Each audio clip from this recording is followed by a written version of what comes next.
কেমন আছেন আপনারা? আলহামদুলিল্লাহ ভালো আছেন। এই যে বিষয়খালী বেগবতী ব্রিজ হচ্ছে যে আপনার 1971 সালের পরপর এই যে নতুন যে ব্রিজটি তৈরি হয়েছে, আসলে কিভাবে তৈরি হয়েছে একটু যদি আপনারা বলেন।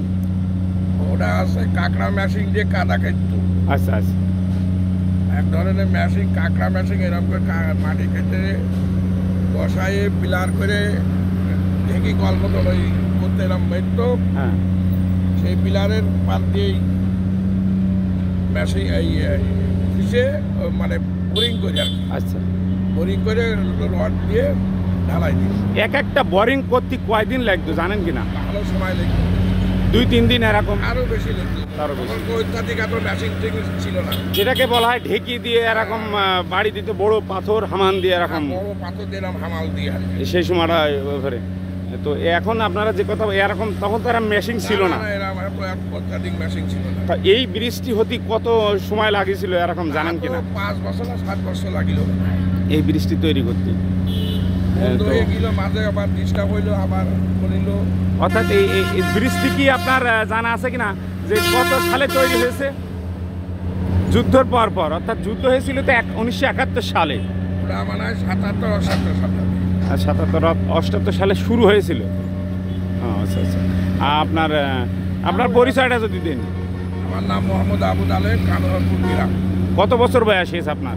70-এর নিচে না। আপনি বয়স্ক ভাতা পান কিনা? হ্যাঁ পাই ইনশাল্লাহ। ধন্যবাদ আপনাকে।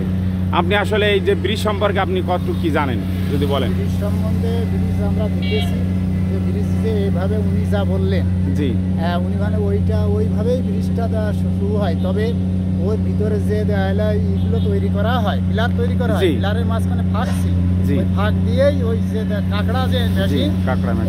ওটা ওইভাবে উঠানামা করে ওর ভিতরে ঢুকতো আর সে মাটিতে নিয়ে আসতো উপরে। ওই জায়গাটা কি ওই ফাঁক করার ভিতরে দিয়ে আপনার কি রড দেওয়া হতো কিনা? রড দিয়ে সিমেন্ট বালি এরকম? ফাঁক না, সেটা ছিল ব্রিজটা এরকম ভাবে দেখা যাচ্ছে গোলাকার হিসেবে ছিল। গোলাকার হিসেবে তাহলে চারিপাশ দেখাতে হতো, মাঝখানে ফাঁক। এই যে দেখেন দিদি, এই যে এরকম ফাঁকা ছিল কিনা? ওই যে ওই রডটা দেখেন, এত বড় ফাঁকা ছিল। তবে ফাঁক দিয়ে ওইরকম ভাবে উঠানামা করতো। এক সময় ওটা করতে করতে জি যে এক সময় দেখা যাচ্ছে ওইটা আর ভালো হচ্ছিল না, মানে এক পাশ কেটে হয়ে গিয়েছে। জি জি। এই কেটে হয়ে যাওয়ার বলে সে কেটে যাওয়ার সোজা করতে পারেনি, পরে ওখান থেকে কেটে বাদ দিয়ে, জি। হ্যাঁ কেটে বাদ দিয়ে সেভাবে সংযোগ করে পরবর্তীতে করে রেখেছে। তৈরি করে দিয়েছে। এই আর কি। অসংখ্য ধন্যবাদ আপনাদেরকে বিষয়খালী নিউজ 24-এর পক্ষ থেকে।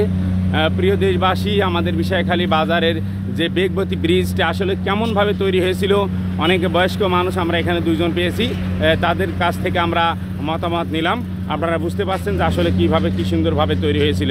সকলে ভালো থাকবেন, সুস্থ থাকবেন। আল্লাহ হাফেজ।